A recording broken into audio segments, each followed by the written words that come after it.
Hindi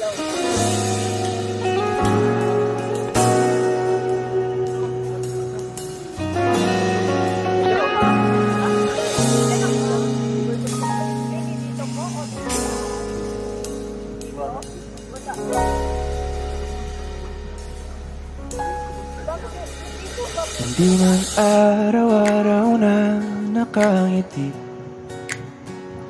at ilang beses na rin tayong humihindi.